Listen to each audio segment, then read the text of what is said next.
Assassin's Creed Syndicate was and is a failure.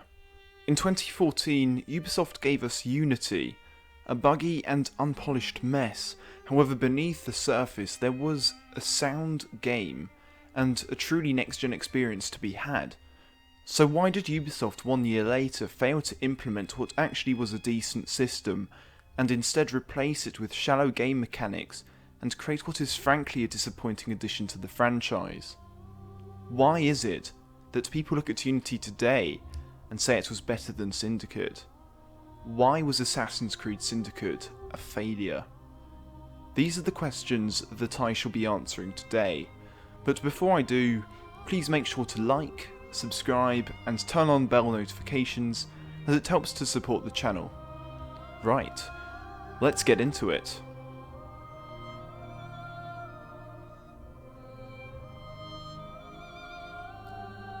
One of the most obvious shortcomings of Assassin's Creed Syndicate is its setting.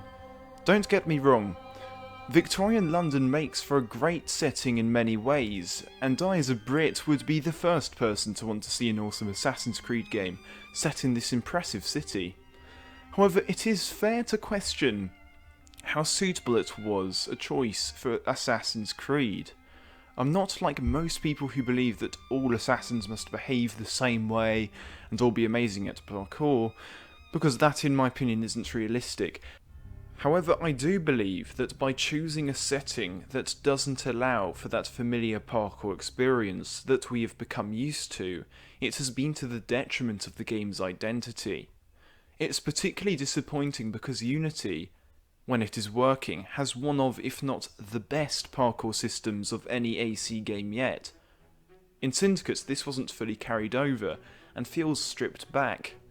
The parkour in cases has been made completely redundant by the rope launcher. Had Ubisoft chosen a period of time which didn't damage the integrity of the parkour system, they would have been one step closer to winning over more of their core Assassin's Creed fanbase after the disappointment of Unity. Not only was the parkour a downgrade, but the combat. If Ubisoft were trying to create a combat system that was designed to bore you out of your mind, then they definitely achieved that with Syndicate. Fighting your opponent simply involves a load of mind-numbing button mashing with little to no challenge. The only reason you would ever struggle against an opponent is because you've gone into a level-gated area where your enemies are damage sponges. Sounds like Odyssey, doesn't it?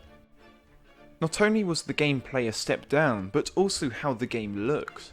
Ubisoft's developers were forced to tone down the level of detail and the rendering distances in Syndicate, in hopes of avoiding the bugs and technical difficulties that plagued Unity, as both games run on Anvil Next 2.0, and were some of the first to do so, which at this point was still causing a big headache for Ubisoft's developers. Though this may have helped, it's cheapened the look of the game, and believe me, there are still plenty of bugs in the game. London feels so empty in comparison to Paris, and again this was to reduce the chance of game performance issues, but to be honest, it probably wouldn't have made much of a difference. When playing on my PS4, you can see when riding a carriage that the game engine and the hardware are both struggling to load in the assets ahead of it. So Ubisoft has so far failed from a technical and a game design point of view, but surely they couldn't fail to tell a better story than Unity. Spoilers, they did. Arno in Assassin's Creed Unity wasn't an amazing character, but he wasn't bad either. Initially he comes across as an off-brand Ezio, but as the game progresses it becomes clear he is his own character in his own right. Unlike Ezio, Arno is always questioning the Brotherhood, which reflects well the setting of the French Revolution. What does drag his story down though is his attachment to Elise, which unfortunately gets in the way of Arno's motivations in the plot. It's generally agreed that Assassin's Creed Unity has quite a mediocre story, nothing too special and not particularly well written, but there are good bits and definitely entertainment value to be had. Guess what? Syndicate failed to rise above that low bar. Well, Syndicate doesn't even try to take itself seriously. I appreciate that the writers were trying to create very different characters in Evie and Jacob to those that we had seen before, but the results weren't worth it. Jacob Fry is essentially a walking Christmas cracker, full of terrible jokes and rubbish that you throw in the bin as soon as you've finished stuffing your face at Christmas dinner. He's fun at first, but the problem with Jacob is that making bad jokes and irritating your sister can't be your only personality traits. Jacob barely develops in the game and is always creating messes that Evie, for some reason, always has to clear up. There is one mission where Jacob is so irresponsible that he nearly single-handedly destroyed the economy of the British Empire.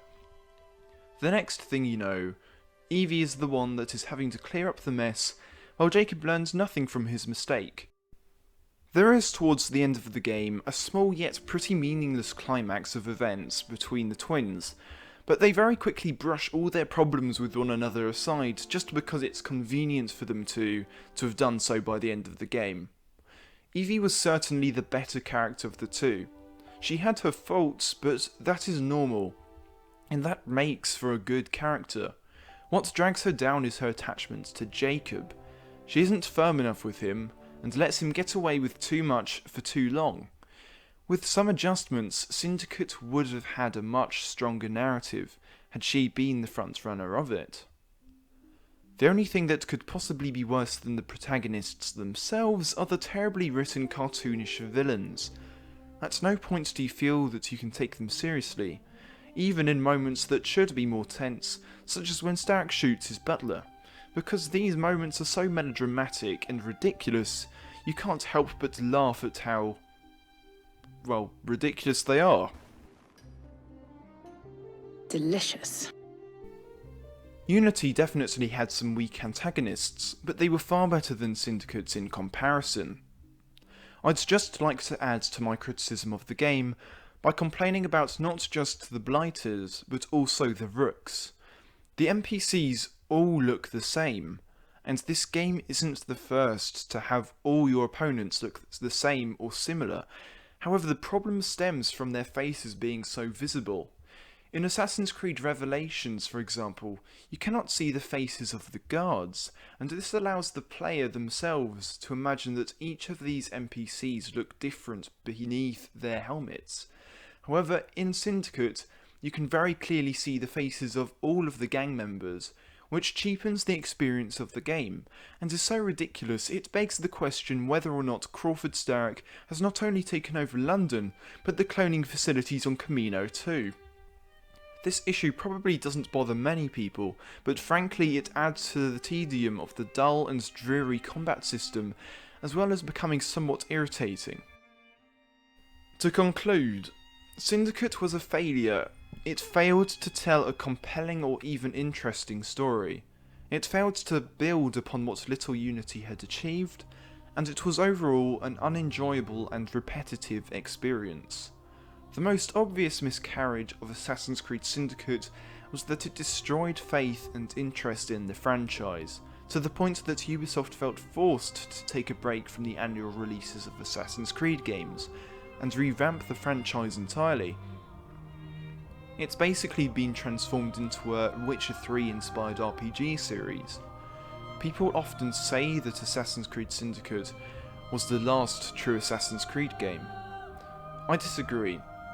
Unity was the last true Assassin's Creed game.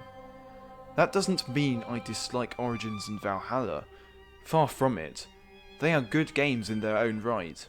However, it saddens me that it is unlikely that we will see a true Assassin's Creed game like Unity, Assassin's Creed, and the Ezio trilogy for a long time to come. Thank you very much for watching. I hope that you have all settled in well to the new year and that you're all staying safe. If you enjoyed this video, please make sure to like and subscribe. I'll see you in the next one.